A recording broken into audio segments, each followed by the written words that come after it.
FIDE विश्व शतरंज olympiad के यहाँ पर 8वें राउंड में नॉर्वे के मैग्नस कार्लसन सामना करेंगे वियतनाम के ले क्वाम लिम का। और आपको बता दें कि वियतनाम की टीम वो टीम है जिसने चीन को भी जो है हैरान करते हुए अपनी जगह बनाई है इस ओलंपियाड में। और यहाँ पर मुकाबला शुरुआत होती हुई कार्लसन देखते हैं पहले बोर्ड में क्या लिम के सामने जो है अपनी क्षमता साबित करते हुए अपनी टीम को जीत दिला पाते हैं। और यहाँ पर लिम ने शुरुआत कर दी है। लिम ने D4 खेल करके शुरुआत करी है और बहुत ही अनुभवी खिलाड़ी हैं लिम और शानदार शतरंज खेलते हैं और एक बार फिर से अपने खेल जीवन में 2750 के करीब पहुंच रहे हैं, जो अपने आप में बड़ी बात है। डिंग लीरेन को हरा चुके हैं इसी टूर्नामेंट में और अब उनके सामने हैं मैग्नस कार्लसन अपने सारे मोहरों को ठीक करते हुए।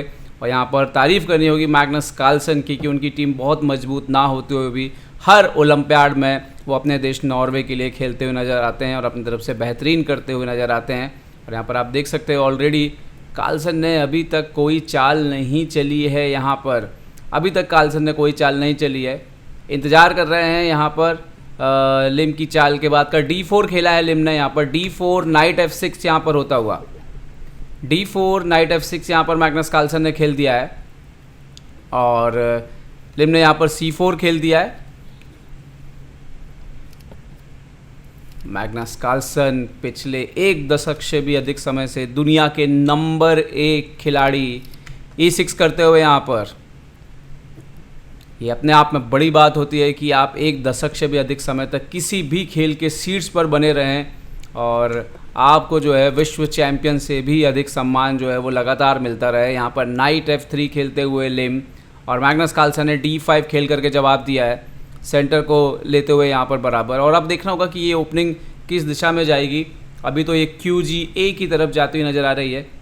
नाइट C3 यहाँ पर आते हुए लिम, तो अभी तक क्वींस गैम्बिट एक्सेप्टेड की तरफ जो है ये ओपनिंग जाती हुई नज़र आ रही है। और मैग्नस कार्लसन देखते हैं क्या खेलें। मैग्नस कार्लसन ने यहाँ पर C6 खेल दिया, एक ट्रायंगल सेटअप जो होता है वो बना लिया है यहाँ पर। और बिशप G5 यहाँ पर आते हुए लिम,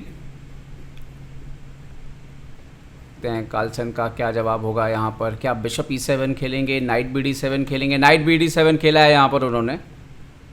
ये सबसे स्टैंडर्ड तरीका है ब्लैक से सामना करने का। E3 करते हुए यहाँ पर लिम, तो बिल्कुल जो आप देखिए जो सबसे स्टैंडर्ड ओपनिंग है कि लिम ने ऑलरेडी अपना डार्क कलर का बिशप बाहर निकाल के रखा हुआ है जो आपका बैड बिशप बन जाता है और एक सामान्य जो स्ट्रक्चर वाइट से आप लेते हैं। और यहाँ पर मैग्नस कार्लसन ने H6 करके ऊँट से बिशप से पूछा है कि भाई आप कहाँ जाओगे। लिम ने कहा मैं यहीं रहूँगा, इसी डायगोनल में रहना पसंद करूँगा। और H6 आपको दो तरह की, एक तो राजा के लिए आपके स्पेस देता है, G5 के स्क्वायर पर कंट्रोल देता है। और यहाँ पर फाइनली मैग्नस कार्लसन ने बिशप E7 खेल दिया है। तो अगर आप ब्लैक के प्रोस्पेक्टिव से देखो, ब्लैक सॉलिड रहता है, ये आप पिरामिड बना होता है आपका, ये बिशप आपका बंद होता है। तो इसके लिए आपको पेशेंस रखना होता है, संयम रखना होता है, सही समय पर वो बिशप खेलेगा। यहाँ पर रुक C1 आते हुए लिम, और लिम ने इस गेम में जो एक चीज़ दिखाई है कि अभी तक उनका राजा सेंटर पे ही है क्योंकि उन्होंने बिशप भी नहीं निकाला है अभी किंग साइड का, और बाकी के मोहरों को ज़्यादा जो है वो प्राथमिकता दी है यहाँ पर। तो देखते हैं कि कार्लसन कैसल करते हुए, कार्लसन बिल्कुल, और मैग्नस कार्लसन ने यहाँ पर कासल कर लिया है। और देखते हैं कि अब लिम कैसे करेंगे। क्या बिशप, नो अभी भी वो A3 खेल रहे हैं, अब क्वीन साइड से स्पेस लेने की कोशिश कर रहे हैं। तो यूजली आप मैग्नस कार्लसन के खिलाफ इस तरह से कम ही खेलते हैं, लेकिन जैसे लिम को हम देख रहे हैं इस टूर्नामेंट में शानदार खेले भी हैं, विश्व चैंपियन को भी हरा करके आए हैं, तो कॉन्फिडेंस तो है। और ऐसे में आप थोड़ा रिस्क भी लेते हैं। यहाँ पर A6 कर दिया था मैग्नस कार्लसन ने, यहाँ पर सेंटर पर एक्सचेंज होता हुआ लिम ने मार दिया है पॉन इंटू D5। अब जो सामान्य तरीका है E इंटू D5 आप मारते हैं ताकि ये बिशप जो है वो फ्यूचर के लिए ओपन हो जाए, और कार्लसन ने E इंटू D5 जो है यहाँ पर मार दिया। और मेरे ख्याल से अब अगर हम बोलें तो पोजीशन में अप्रॉक्सीमेटली जो है पोजीशन लगभग बराबरी पर पहुँच गई है कार्लसन की ओर से। यहाँ पर क्वीन C2 आते हुए, और वही बात कि अभी तक उन्होंने बिशप को जो है वो निकाला नहीं है। यहाँ पर देखते हैं कार्लसन की अगली चाल क्या आती है। यहाँ पर नाइट को E8 पर हटते हुए मैग्नस कार्लसन, वो बोल रहे हैं कि आप बिशप से बिशप को एक्सचेंज कर लीजिए। और देखते हैं लिम क्या खेलते हैं। लिम बिशप G3 खेलते हुए, और राजा के ये बड़ा ही एक अलग तरह से चेस चल रहा है क्योंकि अभी सेंटर ओपन नहीं है, राजा के ऊपर ऐसा कोई आक्रमण नहीं है, तो इसका फ़र्क नहीं पड़ रहा है। लेकिन कभी ना कभी तो जरूर पड़ेगा। कार्लसन ने फिर से बिशप D6 रख दिया है। कार्लसन बोल रहे हैं मैं तो एक्सचेंज करके रहूँगा, अब नहीं रोक सकते आप एक्सचेंज करने से। अब रोकना है तो नाइट E5 चलना पड़ेगा और उस पर फिर आपके पहुंच जाने का खतरा रहेगा। बिशप D3, फाइनली बिशप आता हुआ। और अब आप कह सकते हो कि जल्दी ही आपको वाइट का कैसल भी देखने के लिए मिल सकता है। कार्लसन ने खेले बिशप इंटू G3 यहाँ पर मार दिया है और शायद इस चीज़ की उनको समझ कार्लसन ने विकसित कर ली थी कि शायद डार्क कलर जो है उनके लिए दिक्कत कर सकते हैं। H इंटू G3, इसलिए उन्होंने डार्क कलर के बिशप को सीधा बाहर किया बोर्ड से, क्योंकि आप देखोगे यहाँ पर जो किंग के पास जो क्वीन के आसपास स्क्वायर्स थे वो डार्क स्क्वायर पर अनकंफर्टेबल हो रहे थे। अब नाइट F6 यहाँ पर आते हुए और डी वाले नाइट से आए हैं, क्योंकि बिशप को जो है वो ओपन करना जरूरी था। बिशप ही उनका आखिरी पीस था जो अभी तक गेम में नहीं था। और यहाँ पर नाइट E5 यहाँ पर आते हुए, और ऐसा लगता है मतलब कार्लसन के लिए भी ये सामान्य तौर पे, जब चूंकि ये नाइट को यहाँ ले गए हैं तो दूसरा नाइट D6 पे ही आएगा। नाइट D6 यहाँ पर आता हुआ मैग्नस कार्लसन का। और अब आप देखेंगे स्थिति तो बिल्कुल बराबर है यहाँ पर। और लिम का जो डिसीजन है अभी तक तो ठीक है, क्योंकि राजा पर ऐसा कोई हमला हो नहीं रहा। उन्होंने F3 खेला है, ये बहुत चौंकाने वाली चाल है। उन्होंने E4 और G4 के स्क्वायर को कंट्रोल किया है। किंग को शायद F2 ले जाना चाहते हैं यहाँ पर।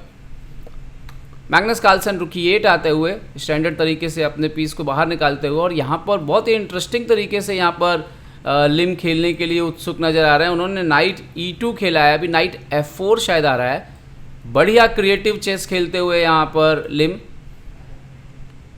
मैग्नस नाइट D7 आते हुए उन्होंने बिशप को बाहर नहीं निकाला। अभी उन्होंने बोला पहले इस नाइट को एलिमिनेट करना ज़रूरी है, इस नाइट को एलिमिनेट करना जरूरी है। यहाँ पर रुक आते हुए H5 पर बहुत ही क्रिएटिव चेस चल रहा है। आप देखिए रुक आ रहा है यहाँ पर, और मैग्नस कार्लसन यहाँ पर F6 करते हुए, और देखते हैं कि लिम जो है वो कहाँ जाएंगे। लिम ने नाइट D7 एक्सचेंज किया है, बिशप D7। अगर आप इस नज़रिए से देखें तो थोड़ा सा मुझे लगता है ब्लैक को फ़ायदा हुआ है, क्योंकि एक तो आपका रुक थोड़ा आउटसाइड पर आके बैठा हुआ है, और दूसरा आपने जो जिस पीस पे इतनी जमा पूंजी खर्च की उसको तो एक्सचेंज करना पड़ गया। किंग F2 यहाँ पर आते हुए,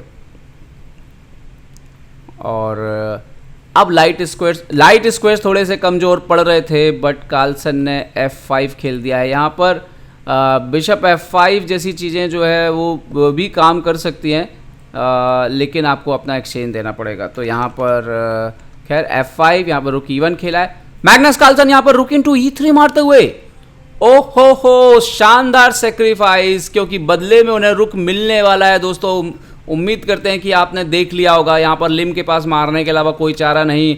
किंग E3, तो देखिए नुकसान तो होता है जब कई बार आप अपने पीस को जो है इस तरीके से रख देते हैं बोर्ड के ऊपर। और यहाँ पर मैग्नस कार्लसन ने क्वीन E8 चेक दिया, किंग F2 और क्वीन इंटू H5। तो हमेशा नज़र रखिए बोर्ड पर अपोनेंट के हैंगिंग पीसेस पर।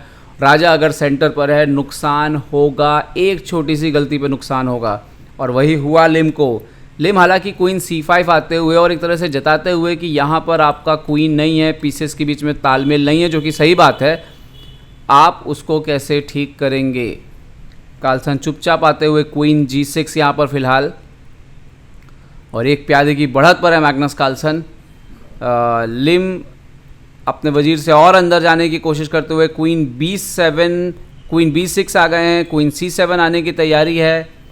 कार्लसन के लिए यहाँ पर चुनौती है कि अपने पीसेस को कोऑर्डिनेट सही तरीके से करें ताकि कोई गलती ना हो। क्वीन F6 खेला है मैग्नस कार्लसन ने। नज़र इधर भी है, नज़र इधर भी है, और नज़र इस स्क्वायर पे भी है, संभाला जा सके ताकि सारी चीज़ों को। यहाँ पर क्वीन C7 आ चुके हैं, और लिम कार्लसन की एक जो सबसे खूबी आप किसी भी बड़े प्लेयर में देखोगे कि जब वो इवन डिफेंस भी करते हैं, उनके जो पीसेस के बीच में जो तालमेल है वो बहुत अच्छा होता है। वो हमेशा एक्टिव डिफेंस की तरफ देखते हैं कि फ्यूचर में पीसेस कैसे काम आने वाले हैं। और देखिए बिशप E8 कार्लसन ले गए, यहाँ पर नाइट F4 लेकर के आए हैं लिम, और देखते हैं कि यहाँ पर कार्लसन जो है वो क्या खेलने वाले हैं। कार्लसन ने रुक C8 खेला है, क्वीन को यहाँ पर हटाना ही होगा। आप क्वीन को B6 वापस शायद आप लेके जाएं लिम यहाँ पर। व्हाट, लिम ने क्वीन इंटू C8 मार दिया है। ओहो, तो काफ़ी सारे पीसेस लेने की तैयारी यहाँ पर है उनकी। रुक नाइट बिशप शायद तीनों लेने की तैयारी है। मैग्नस कार्लसन यहाँ पर सोचते हुए कि ये सही चाल है या गलत चाल है, क्योंकि वजीर तो उनका बहुत एक्टिव है यहाँ पर और D4 का पॉन तो मरेगा। Okay, night into C8। अब आप देखिए 5 पॉइंट मिला, ये 3 पॉइंट, एक तो बिशप मार के चेक आएगी 3 पॉइंट, 5 3 8 3 11 पॉइंट मिलेंगे उनको। लेकिन क्या ये उनकी जीत के लिए काफ़ी है? रुक E8 चेक आ चुका है। देखते हैं कि कार्लसन यहाँ पर कहाँ पर खेलते हैं अपने राजा को। किंग F7 पे खेल दिया यहाँ पर, और लिम यहाँ पर रुक इंटू C8 मारेंगे, और मारना ही पड़ेगा, मजबूरी है। लेकिन अब इसमें एक चीज़ आपको देखनी है, ये तीनों मोहरों के बीच तालमेल और ये वजीर कितना एक्टिव हो पाता है, क्योंकि बैक टू बैक 2 पॉन ले रहा है। Queen into D4 check, queen into, क्योंकि अगर ये सब साफ हो गया तो यहाँ पर कार्लसन के पास 4 पॉन हैं, और यहाँ पर किंग गया है F1 पर।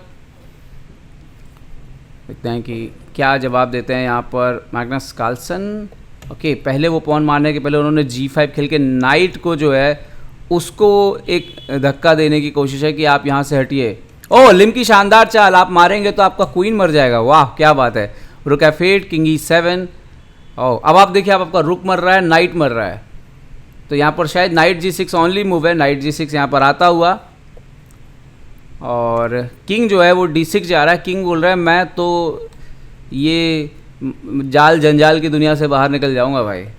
और यहाँ पर बिशप इंटू F5। तो अब कार्लसन के पास 6 पॉन है और सामने वाले के पास 5 पॉन है लिम के पास। लेकिन ये जो है अब वो 4 पॉन बचती हैं। क्वीन B2 आते हुए, उसके बाद A3 भी मर रहा है, और सवाल यही है कि ये पॉन कितनी तेज़ी से ऊपर आने वाले हैं। ये पॉन कितनी तेज़ी से ऊपर आने वाले हैं। उन्होंने F4 किया है, बट स्टिल कोई इम्पैक्ट नहीं पड़ेगा पोजीशन में अभी डायरेक्टली, और शायद कार्लसन क्वीन इंटू A3 यहाँ पे भी मार दें, शायद क्वीन इंटू वो मार दें यहाँ पर। देखते हैं कि क्या चाल चलते हैं मैग्नस कार्लसन फिलहाल यहाँ पर सोचते हुए। कार्लसन ने क्वीन इंटू A3 मार दिया, और आप देखिए यहाँ से 4 पॉन पास्ट पॉन, और याद रखिए पास्ट पॉन थोड़े आगे जाके वो भी एक पीस के इक्वल हो जाते हैं। यहाँ पर किंग को F2 पे खेला है, क्योंकि G3 का पॉन भी मर रहा था, तो उसको बचाना ज़रूरी था, क्योंकि कुछ बचेगा ही नहीं तो आप क्या करेंगे। अब कार्लसन ने बोला मैं अब क्वीन बनाने जा रहा हूँ एक और। क्वीन पॉन को जो है उन्होंने A5 पर खेल दिया है।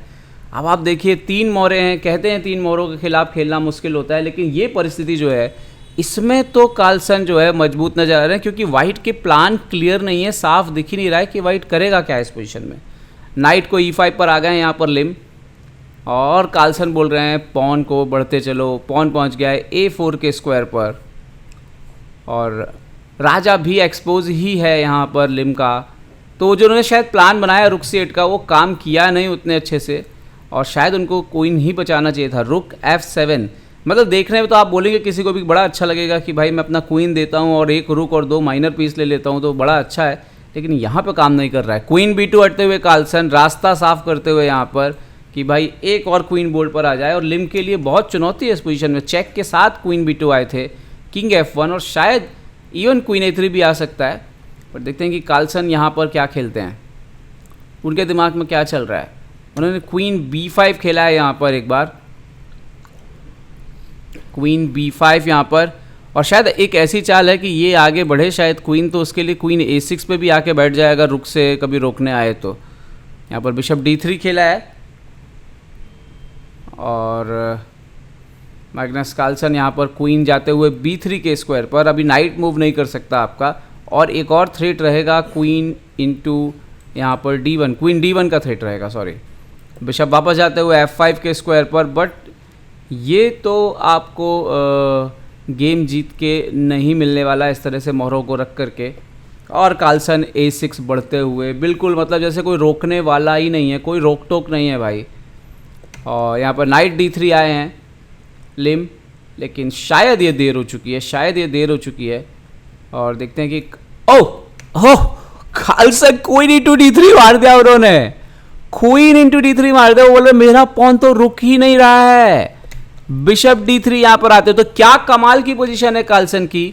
आप देखिए कि वो पॉन को कोई रोकने ही वाला नहीं है, जबकि रुक है बोर्ड पर, बिशप है बोर्ड पर। रुक इंटू B7 यहां पर मारा है, और आप देखिए कि कमाल की पोजीशन यहां पर मैग्नस कार्लसन की। क्वीन बनता हुआ यहां पर A1 के स्क्वायर पर, और शायद आप रुक B1 खेल भी सकते हैं, बट क्वीन D4 आ रहा है उसके बाद। और बिशप आप बचाने जाएंगे तो तरह तरह की प्रॉब्लम है। फिर F4 मर रहा है यहाँ पर, तो ओके किंग को यहाँ पर आए हैं E2 पर, बट अब क्वीन G1 आकर के सब साफ कर सकता है, यहाँ पर कुछ बचेगा ही नहीं। क्वीन यहाँ पर G1 जाते हुए मैग्नस कार्लसन, ये सारे पॉन मर जाएंगे थोड़ी देर में। और उसके बाद कार्लसन के पास 2 पास्ट पॉन तो है ही, इधर भी एक पॉन कम से कम बचेगा। यहाँ पर लिम की स्थिति बेहद खराब। कार्लसन ने क्या कमाल का गेम खेला है, पूरे के पूरे नियंत्रण के साथ। और यहाँ पर लिम हार स्वीकार करते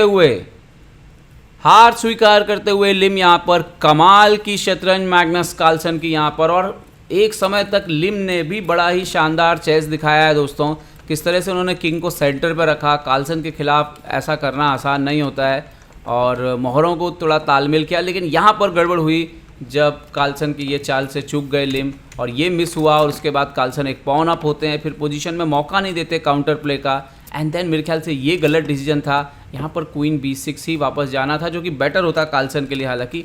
लेकिन ये जो शायद उन्होंने सोचा कि ज़्यादा मोहरे मिल रहे हैं, ये काम नहीं आया, क्योंकि क्वीन बहुत एक्टिव था और क्वीन साइड के जो पॉन थे उनके वो बहुत ख़राब थे। और ये तीनों मोहरों में ऐसा कोई अटैक नहीं आ रहा था कि राजा बहुत परेशान हो जाए, स्पेशली जो डार्क कलर थे उस पर कोई कंट्रोल नहीं बचा था। और मैग्नस कार्लसन ने कमाल खेला। उसके बाद वो कोशिश कर रहे थे लिम, लेकिन मोहरे आए ही नहीं। और फिनिश क्या खूबसूरत था, यहाँ पर क्वीन वापस दे देते हैं और जो उनका दूसरा क्वीन बन रहा है उसको कोई रोकने वाला नहीं है। तो कमाल की ये जीत मैग्नस कार्लसन की लिम के खिलाफ, और अपनी जीत के लिए अपनी टीम के लिए जो है वो अपना सर्वश्रेष्ठ कंट्रीब्यूशन यहाँ पर करते हुए विश्व के नंबर 1 खिलाड़ी मैग्नस कार्लसन, आप देखिए लगातार शतरंज ओलंपियाड में वो आते रहे हैं, चाहे वो बातमी हो 2018, चाहे वो 2022 का चेन्नई ओलंपियाड हो, और अब यहाँ पर हंगरी बुडापेस्ट में 2024 का ओलंपियाड। हर ओलंपियाड में मैग्नस कार्लसन अपनी टीम का नेतृत्व करने के लिए ज़रूर आते हैं, जो दिखाता है कि अपने देश के प्रति उनका प्रेम, जिम्मेदारी और शतरंज के प्रति उनका प्रेम जो है वो इससे नज़र आता है हम सबको।